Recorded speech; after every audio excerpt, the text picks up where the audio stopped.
আউযুবিল্লাহি মিনাশ শাইতানির রাজিম বিসমিল্লাহির রহমানির রহিম।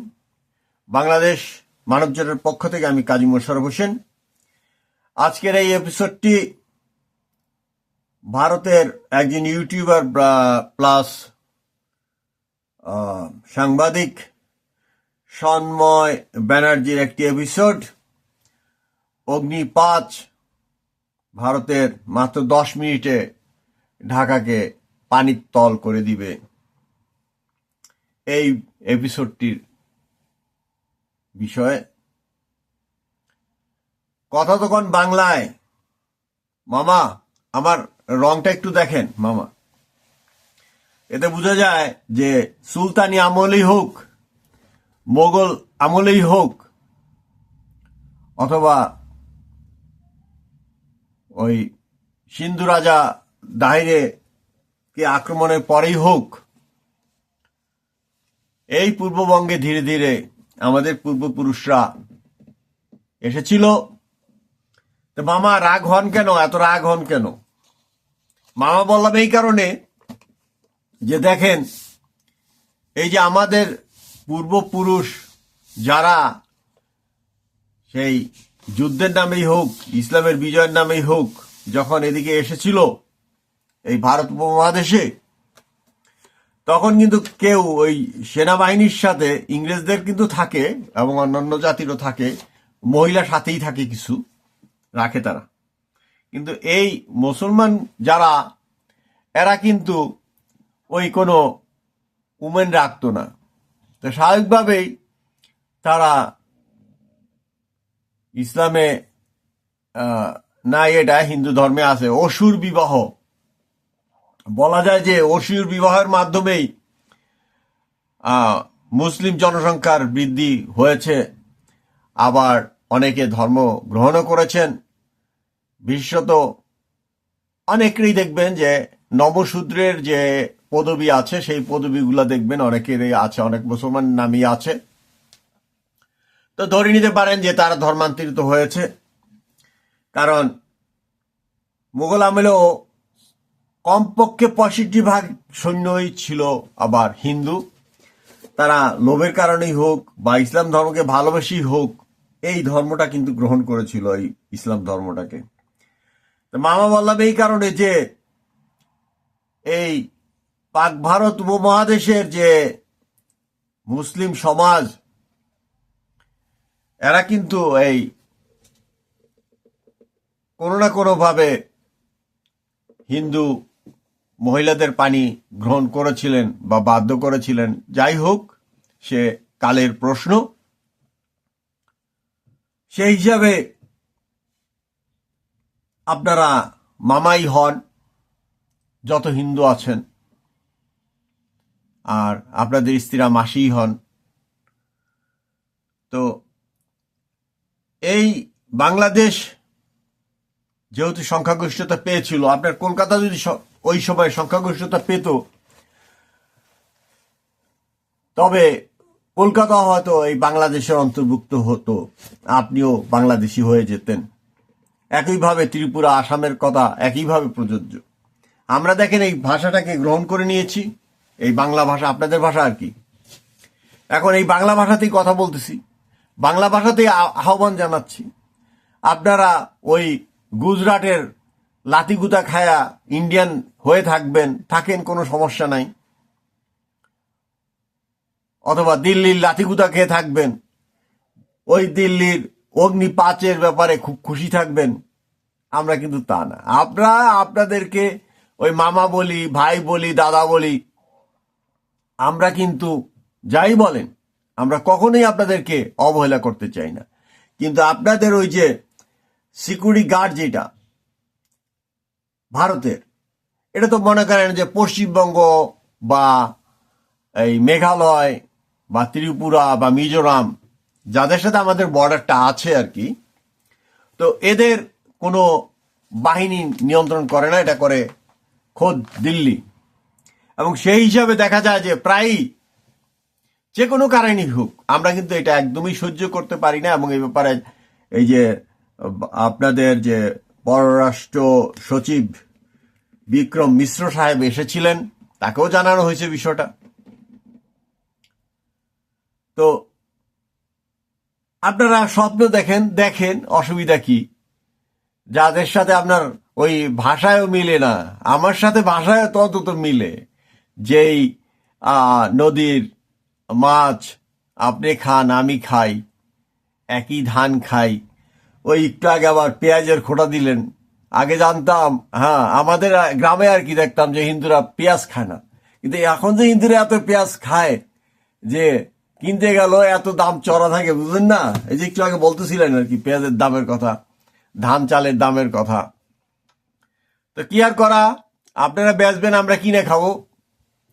কিন্তু মামা সন্ময় ব্যানার্জি, দয়া করে একটু ওই মাথা পিছু আয়টা একটু মিলান আগরতলার সাথে, উত্তরপ্রদেশের সাথে, আপনার পশ্চিমবঙ্গের সাথে, এবং মামা ওই যে কি বলে অসমের সাথে একটু মিলান। আর বাংলাদেশের আয়টা একটু মাথা পিছু কত আছে একটু মিলান। সে যাই হোক, আপনাদের কিন্তু যত বাঙালি আছেন সব বাঙালিকে আমার পক্ষ থেকে দাওয়াত বাংলাদেশে। আপনারা যখন যে কোনো বিপদে পড়বেন, কোনো সমস্যায় পড়বেন, কোনো সাহায্য সহযোগিতা লাগে, আপনাদের মনে করেন ধান চাল এগুলা মনে করেন বিক্রি করার জন্য যদি দেশে যার কাছেই বেচেন, অন্তত কাছের দেশ হিসাবে তো আমরা যদি যাইও কিনতে, দেখা গেল যে আমাদের কাছ থেকে যে দাম পাবেন, গরু ছাগল বরকি এগুলোর কথা বাদই দিলাম না, কিছু বাঙালি চুরি করে যায় নিয়ে আসে আপনাদের কিছু কিছু, বা চুরি করে না ঠিক আর কি, চোরাই পথে আনে, আনে তো পয়সা দিয়েই, কিন্তু চোরাই পথে আনে মামা। তো কথাগুলো একটু খেয়াল রাখবেন। ওই যে বড় বড় অস্ত্রের ঝনঝনানি, ওইটা দিয়ে আর কি খুব একটা ঢাউর দেখায় না, ঢাউর দেখাইতে দেখাইতে তো শেষ। এই যে মা বাঘ আর বিড়ালের গল্পটা আছে না, তো বাঘ জিজ্ঞেস করতেছে যে মাসি খবর কি, নদীর মধ্যে কি তুমি ডুবে যাও? না না, ডুবতেছি না, পানি মাপতে আছি, ওদিকে কিন্তু জীবন শেষ।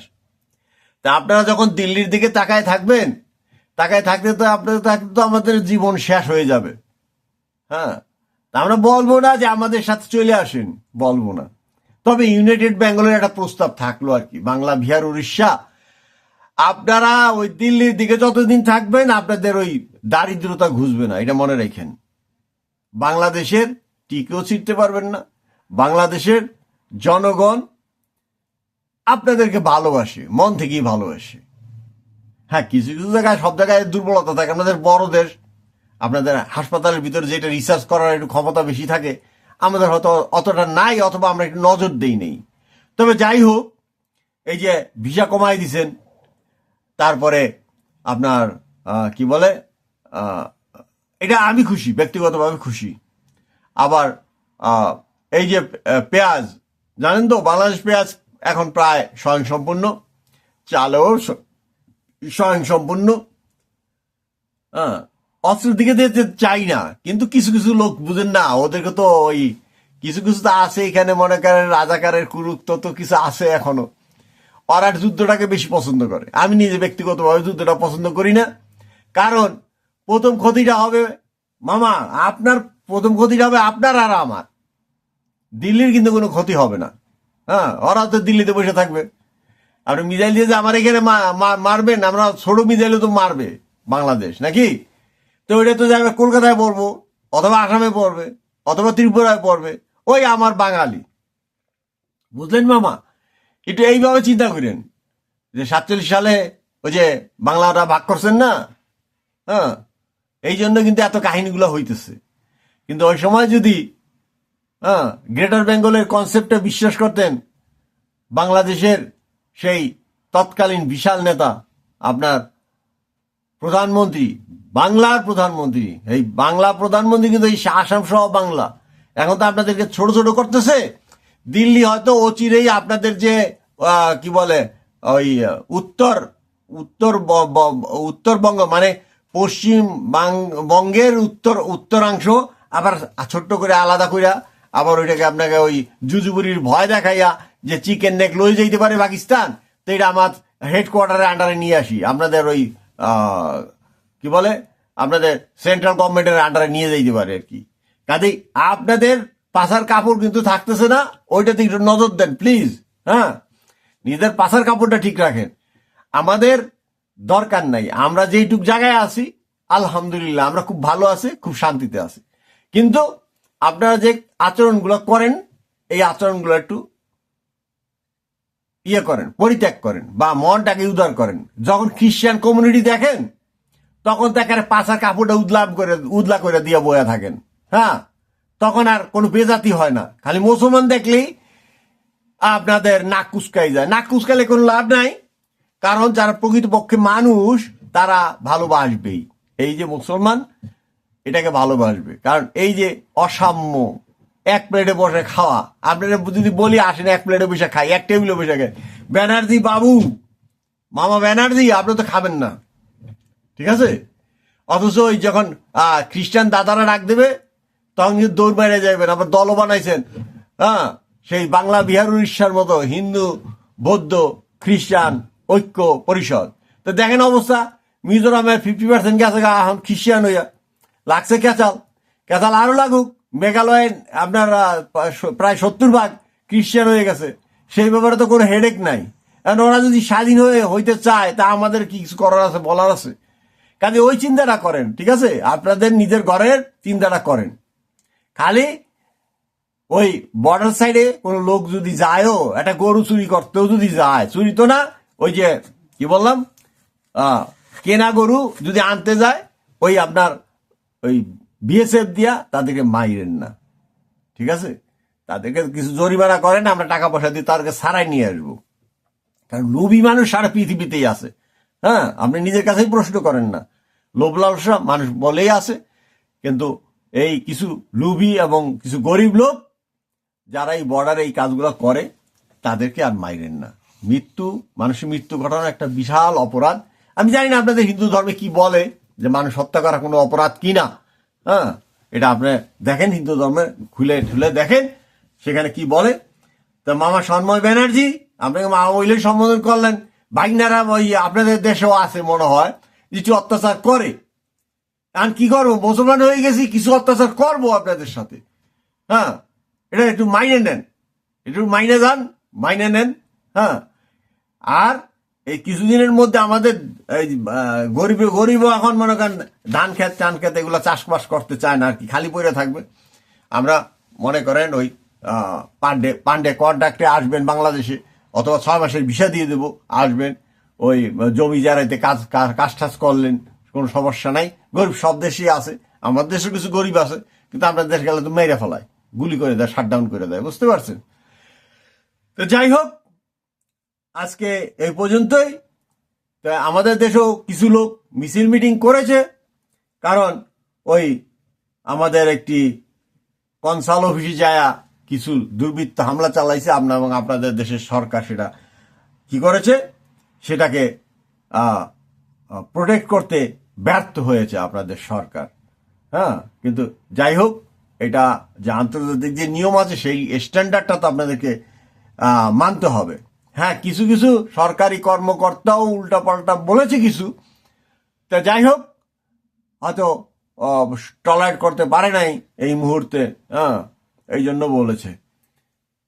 কিন্তু বাঙালি হিসেবে বলছি যে যারা আমার চতুর্পাশে বাঙালি আছেন তারা আমার সব মামা এবং হৃদয়ের আত্মীয় ভাই বোন। কাজেই দিল্লির কারণে বা বাংলাদেশে যদি কোনো ওই অচিন্তক মহল যদি ক্ষমতা পেয়ে যায় তাদের মাধ্যমেও সেটা হইতে পারে, কিন্তু যুদ্ধটা তো আমাদের দরকার করে না। দরকার করে মামা? কাজে আমাদের যুদ্ধে যাওয়ার দরকার কি? কথাবার্তা বলে আমরা মীমাংসা করে ফেলবো ইনশাআল্লাহ।